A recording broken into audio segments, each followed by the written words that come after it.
Morning, I'm Crystal and my partner here, Henry, would be reporting about socioeconomic status and disrupting deficit perspectives. So this is the overview of our report. First, it will be my story, and then Henry's story, and finally we'll have a lottery game. So a little bit about my background. I grew up in the Philippines and I'm in a family of a single parent mother who is a working class to the middle class and have been working all her life in a secretariat and administrative jobs, basically the managerial positions. And luckily I have my extended family around me, like my uncles, aunts, and grandparents. Meanwhile, my educational background is in a private Catholic school. All my life, like in elementary, which is primary, and high school for 10 years, which eventually became a problem because we're the only third Asian country which does not cater for levels K to 12. And then for my uni, I studied in a state uni, which is the University of the Philippines, where I finished Bachelor's in Theater Arts and eventually became a teacher through the Certification of Professional Education. And halfway through my Master's in Language Education, I left it to accept the postgraduate studies here in ACU. And so my studies or schooling has always been faced with challenges regarding economically. That's why I had these jobs for all my life. I started even when I was 11 years old. I started cooking and selling rice cakes.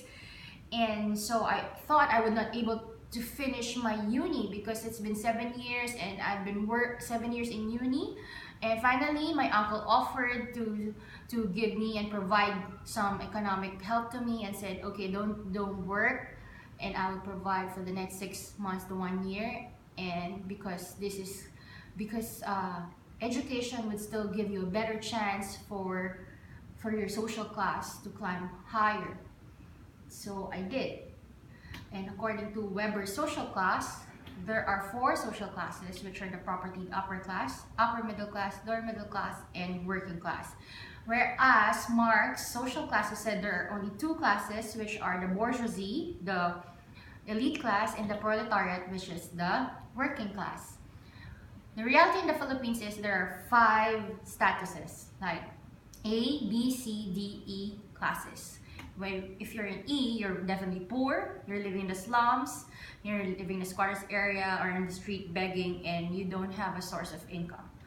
If you're in the working class, you're in D, you're a hard worker, a factory worker, a driver, you earn basically $200 to $250 a month. And if you're in class C, you're a not so rich Filipino like me, who's renting in the apartments of Manila but owns a little bit of land and house in the province but opt to stay in the city because the work is in the city, and we earn around $3,500 a month. And if you are in class B, you're a rich Filipino who owns multiple properties in Manila, owns businesses, you're a capitalist, or you have the ranks of a president or CEO and stockholders, and you earn around 5,000 to 6,000 per month.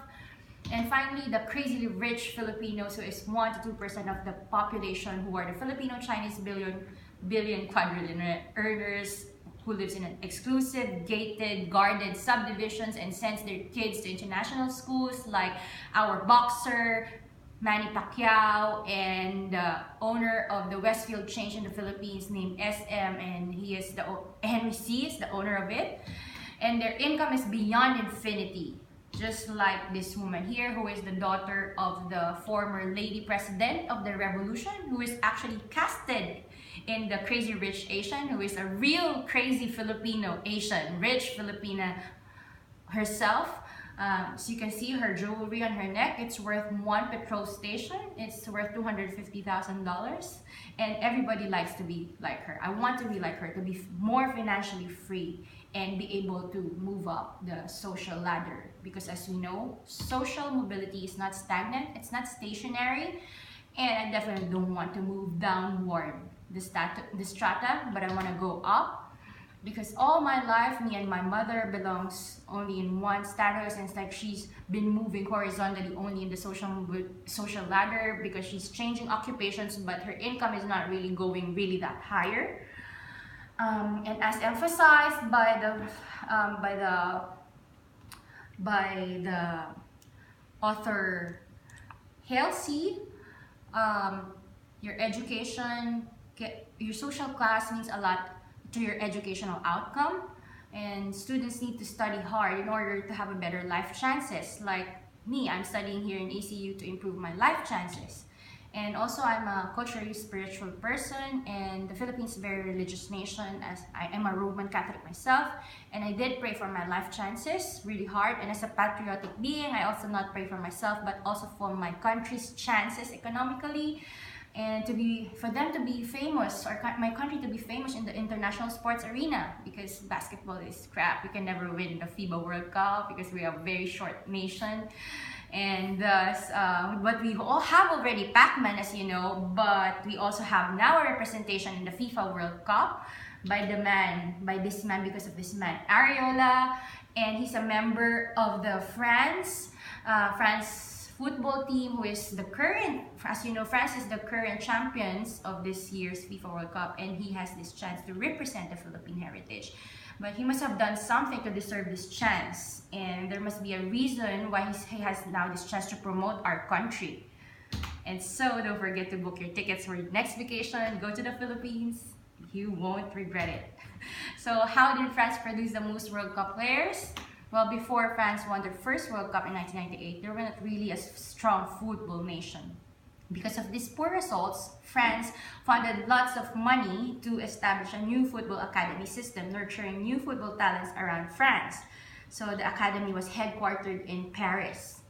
And so far, this academy has won France 2 World Cups, and we're producing more and more World Cup players than any other nations in the world, because the immigrant social class in France also played a major part in this success.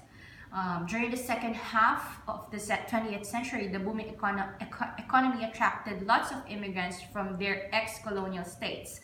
And so all the immigrants moved to the surrounding suburbs of the major cities of Paris, like Lyon and Marseille. And those suburbs in the greater Paris region were coined banlieues, but also known then as housing for the ghettos. And this is the picture of the housing of the ghettos back then. And yet, despite the immigrants' lower economic status, the banlieues of Paris produced many World Cup players and winners, including Areola, my man. And so the football academy system is therefore improving the life chances for people from the lower social class, and a chance of social mobility in the upward direction.